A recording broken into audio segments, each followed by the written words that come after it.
আপনি নিম স্বরে কি বলতেছেন আমি নিজেই তো শুনলাম না। এই হয়ে গেছে বিএনপির অবস্থা। আপনি জামাতকে যেভাবে বড় করে দেখেন, আমরা জামাতকে এখন পর্যন্ত ওইভাবে রাজনৈতিকভাবে বড় করে দেখি না। তা আপনার নির্বাচনটাকেই আপনি লক্ষ্য ধরে নিচ্ছেন যে এটা হইলেই বোধহয় দেশ ঠিক হয়ে যাবে।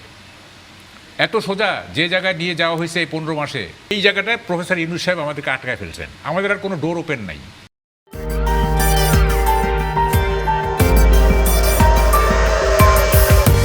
আমাদের দেশে একটা পদ্ধতি এনেছিলেন আওয়ামী লীগ সরকারের আগে। এটা কি যেন ভাই, ওই যে এই পদ্ধতি, ওই মেশিনপত্র আনিয়া ইভিএম পদ্ধতি।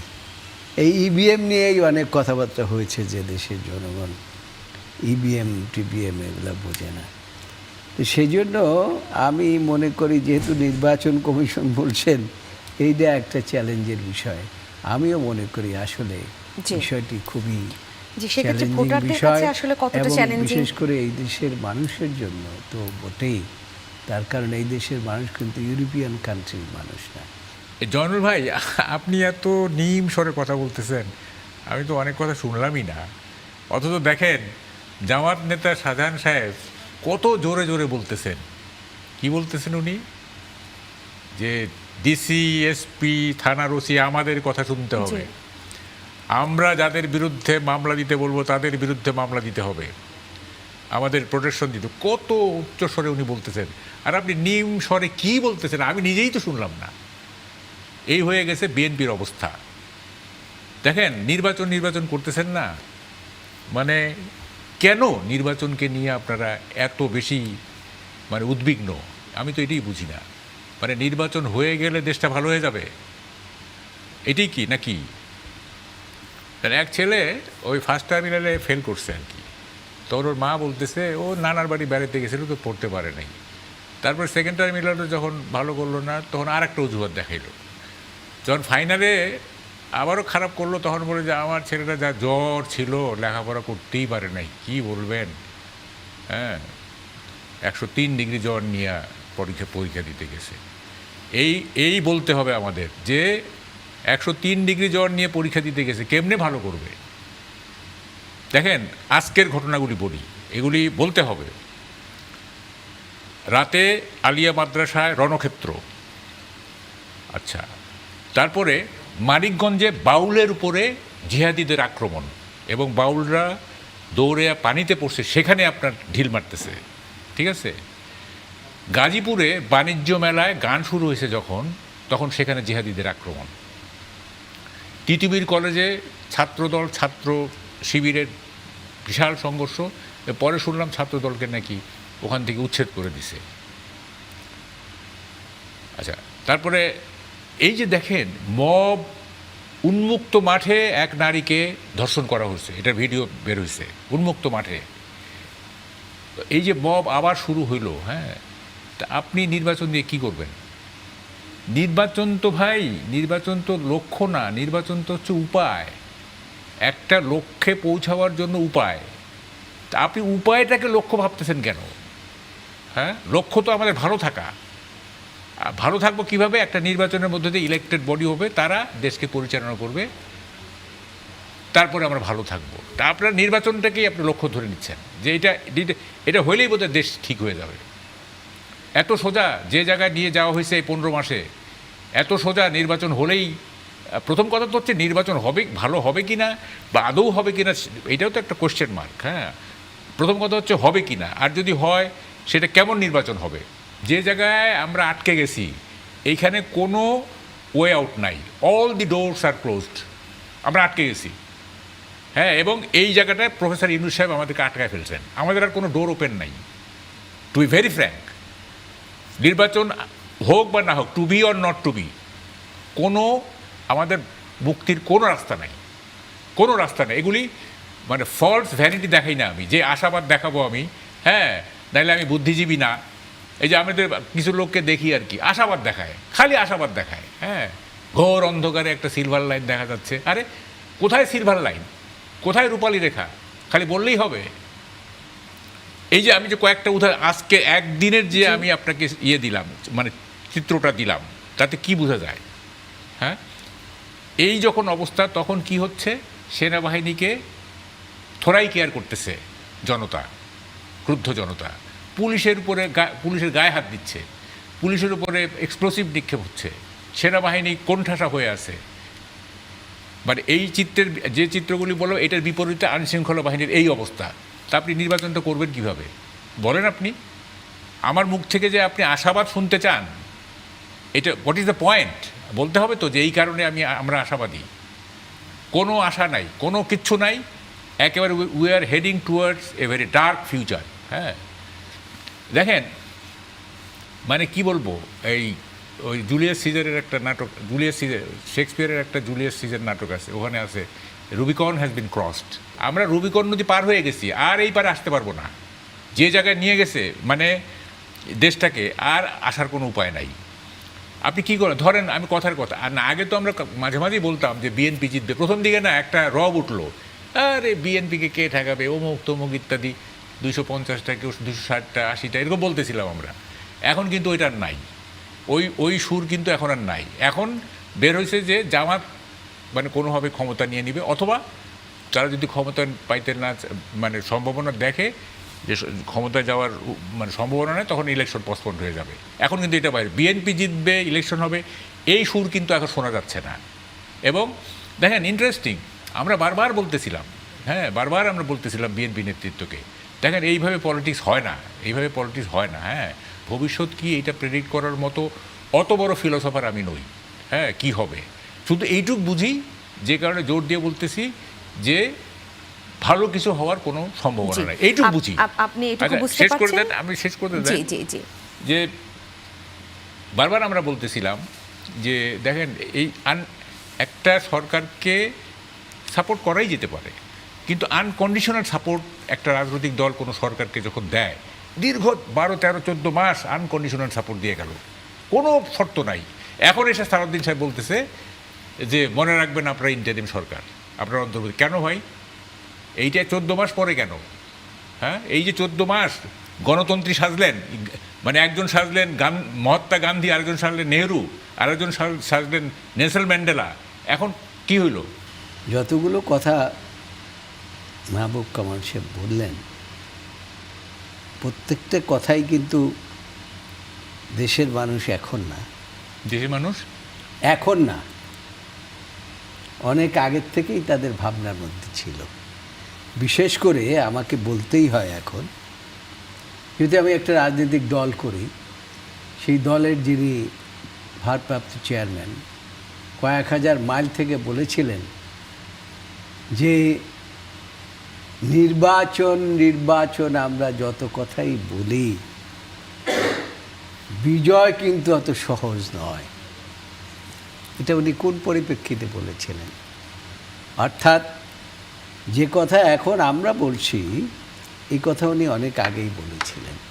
নির্বাচন তো একটা হতেই হবে, তাই না? কিন্তু প্রশ্নটা সেই না। প্রশ্ন হচ্ছে যে নির্বাচনটাকে আমরা ধন্বন্তরী কেন মনে করতেছি, যে এইটা সব রোগের নিরাময়, এইটা কেন মরতে পারে? এটা আমি দেখেন, আমি শেখ হাসিনা যখন 2009 সালে ক্ষমতা নিল, 11 সালে আমি একটা কলামে একটা লাইন ছিল যে এই 4টা নির্বাচনে ভোট দিলাম 91 থেকে 2009 পর্যন্ত, তো যে ভোট দেওয়ার 6 মাসের মধ্যে উপলব্ধি হয় যে ভুল করেছি, সেই ভোট আমি আর দিব না। এই 4টা নির্বাচনে প্রত্যেকটাতে ভোট দিছি, এবং আমি যাকে ভোট দিচ্ছি তারা জিতছে।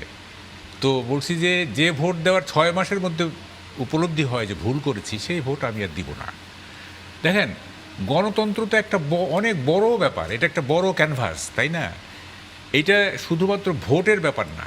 হ্যাঁ, যে একদিন একটা ভোট দিয়ে দিলাম, গণতন্ত্র একদিনের ব্যাপার না, যে ভোটের দিনের ব্যাপার না, এটা একটা বড় ব্যাপার। তা আপনি একদিন একটা নির্বাচন হয়ে গেল, ফলাফলও হইল মনে করেন, তারপরে সিচুয়েশনটা কি হবে সেটা আপনি ভাববেন না? সেটা তো ভাবতে হবে আপনাকে। তারপরে এই যে মানে সুষ্ঠু নির্বাচনের জন্য যে পরিবেশ দরকার, সেই পরিবেশটা তো আমরা কেউ গড়ার চেষ্টাটাও করলাম না।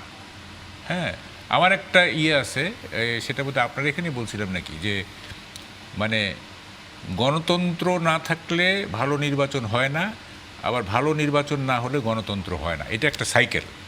হ্যাঁ, তো এখন ভালো নির্বাচনের জন্য তো গণতন্ত্র থাকতে হবে, আবার যদি ভালো নির্বাচন হয়ে যায় সেই ভালো নির্বাচন গণতন্ত্র দিবে, এটা একটা সাইকেল। কিন্তু আমাদের এখানে যেহেতু গণতন্ত্র নাই ঠিকমতো, সেহেতু ভালো নির্বাচন হয় না, আর ভালো নির্বাচন হয় না বলে আবার গণতন্ত্র পাই না।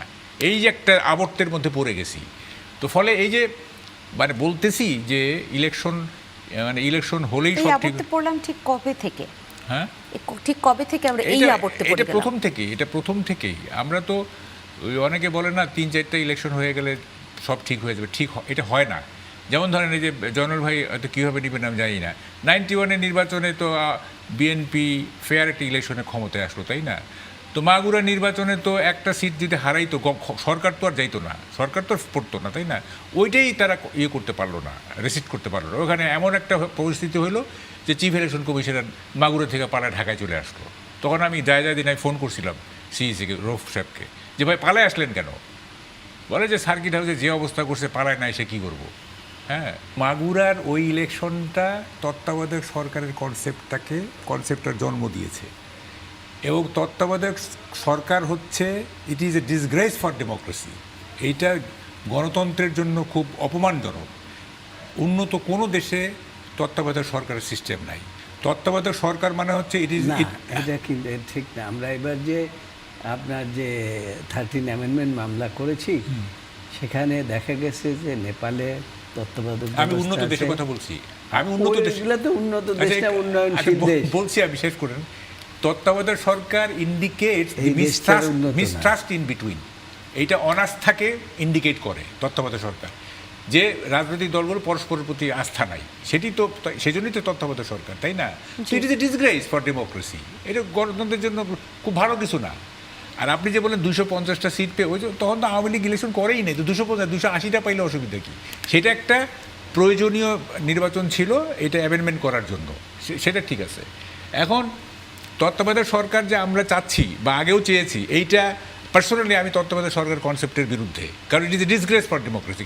আমাদের মধ্যে আস্থাহীনতার এইটা ইন্ডিকেশন, আমরা এটা চাই না, আমরা আস্থা ফিরে আনতে চাই।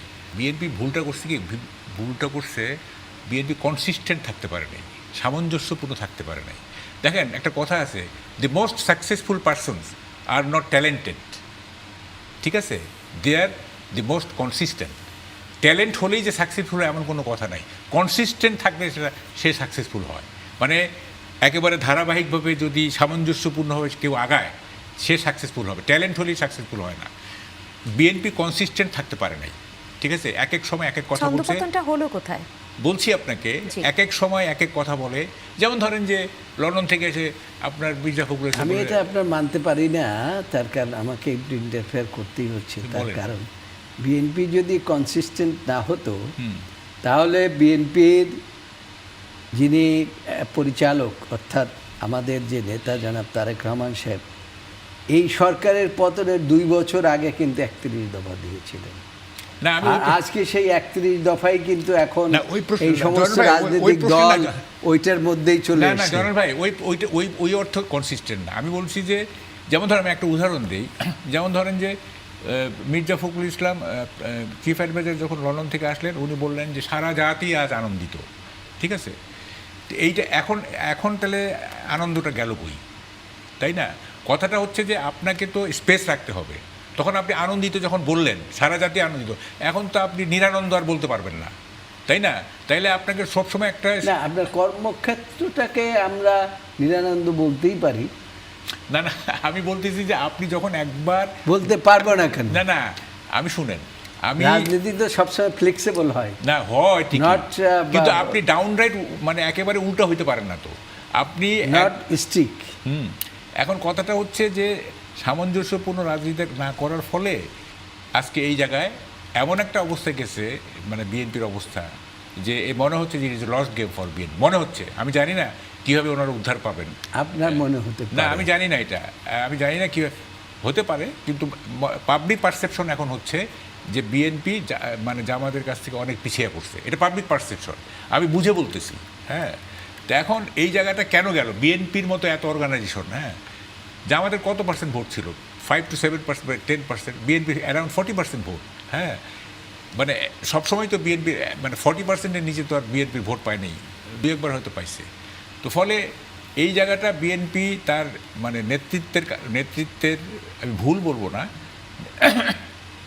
নেতৃত্বের কনসিস্টেন্ট না থাকার কারণে আজকে বিএনপি অবস্থা আগের চেয়ে অনেক খারাপ হয়ে গেছে।